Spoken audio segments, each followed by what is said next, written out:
Well, looky what we have here.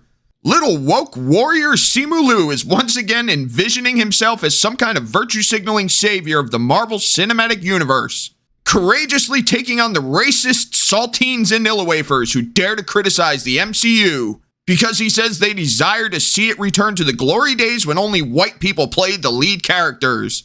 He stood alone when no one else was brave enough to do so. He fearlessly fought the endless trolls who hate on the MCU only because they're racist. Legitimate criticisms must be impossible. It has to be because they're bigots. Oh man, this guy is such a clown. He never hesitates to make a fool of himself on Twitter.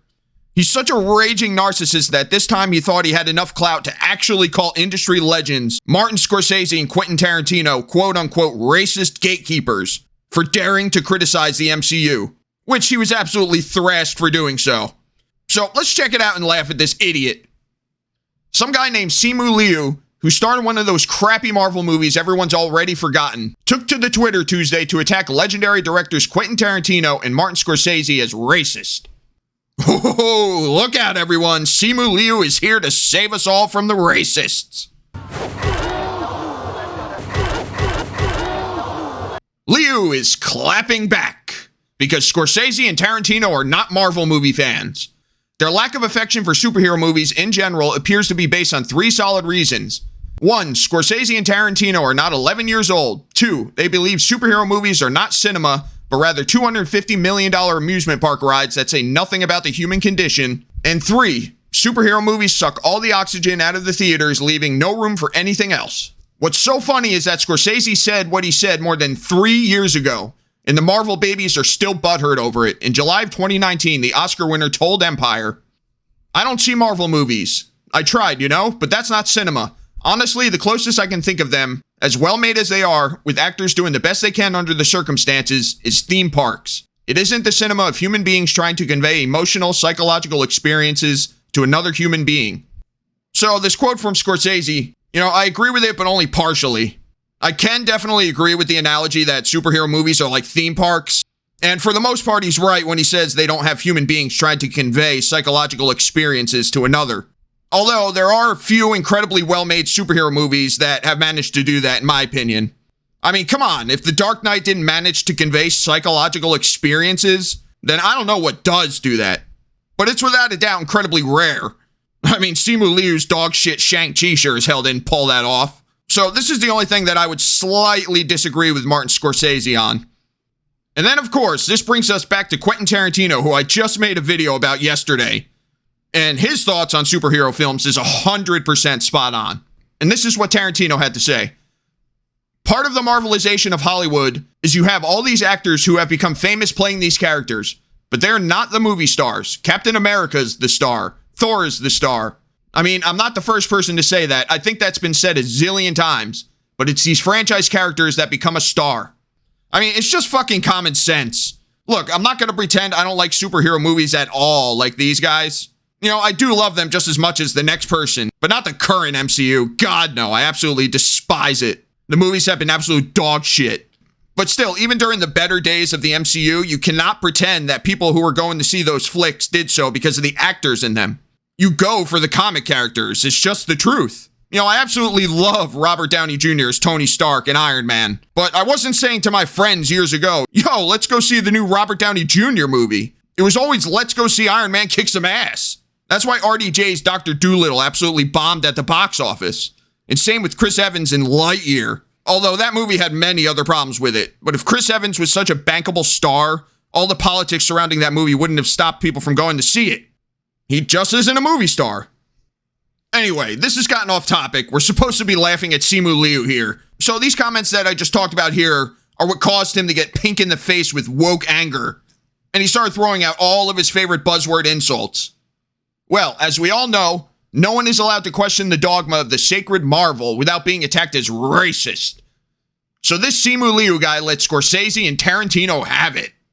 Ooh, they're really in trouble now. So without further ado, here are his absolute trash responses to those legendary filmmakers. If the only gatekeepers to movie stardom came from Tarantino and Scorsese, I would never have had the opportunity to lead a $400 million plus movie. Yeah, you never would have had the opportunity to lead a $400 million movie that made about $50 profit. Good for you, Simu. You have so much to be proud of. I am in awe of their filmmaking genius. They are transcendent auteurs. But they don't get to point their nose at me or anyone. Yes, they do. When you have the legendary filmographies of Scorsese and Tarantino, you can point your nose at whoever you like. And it's not like what they were saying had absolutely no credence. They had completely legitimate points to make about the superhero genre of filmmaking. And he tries to make it sound like they never would have hired him just because he's Chinese. You know, they wouldn't have not hired you because you were Chinese. They wouldn't have hired you because nobody knows who the fuck you are. No one gives a shit about you. Oh, but that wasn't it. He just kept on crying. No movie studio is or ever will be perfect, but I'm proud to work with one that has made sustained efforts to improve diversity on screen. Yeah, at the expense of good storytelling.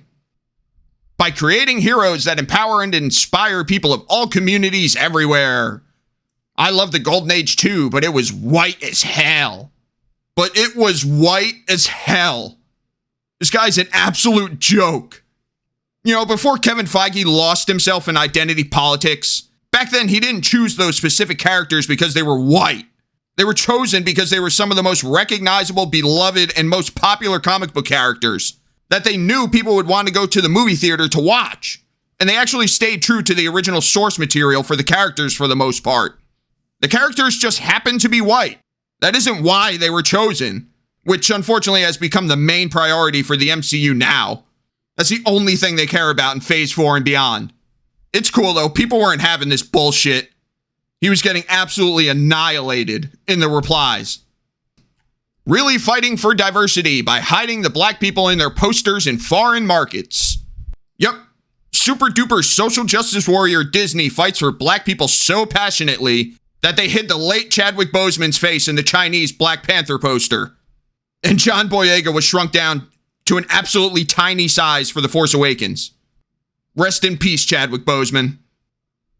Of course, they love fighting for the rights of others, but if they can't profit off of it, then they would rather do that.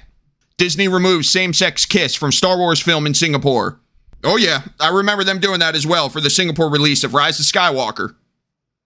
And this guy, Andre, says, you can't be serious when you're saying that Disney of all studios is improving diversity.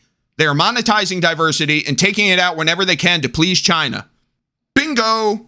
And let's not forget them ignoring China's horrendous concentration camps and actually filming Mulan right down the street from one. This one's good too. All communities everywhere. Disney did not invent diversity, and we shouldn't lick their butts for doing the bare minimum. Interesting that while they are talking about art and quality of storytelling and movie making, all you can do is talk about skin color. Yeah, I know, right? That's all people like this care about. That's all they ever focus on is skin color this, skin color that. If people in the movie don't have the right skin color, then it's no good. No. Diverse movies that are terrible are still just terrible movies. Exactly. And there are those posters again. I guess it depends on what market you're discussing. Yep, exactly.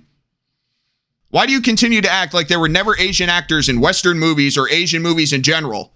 George Takei? Well, that guy's an absolute nut job. Jet Li, Jackie Chan, Ken Jeong, Lucy Liu, do they ring a bell? Also, Bollywood is massive. Japan and South Korea produce a big amount of movies too. And even more Asian Hollywood actors.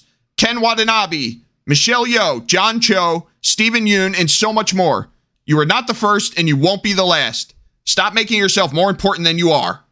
Those two tweets perfectly encapsulate everything wrong with Simu Liu's belly aching perfectly. It's almost 2023 for Christ's sake. And he's always trying to pretend that Shang-Chi was some landmark moment in cinematic history.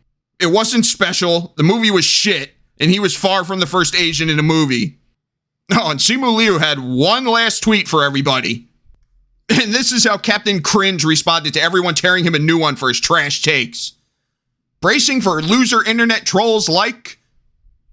So this narcissist actually used a gif of himself as Shang-Chi to show that he's ready to take on the trolls. We're all so intimidated, man.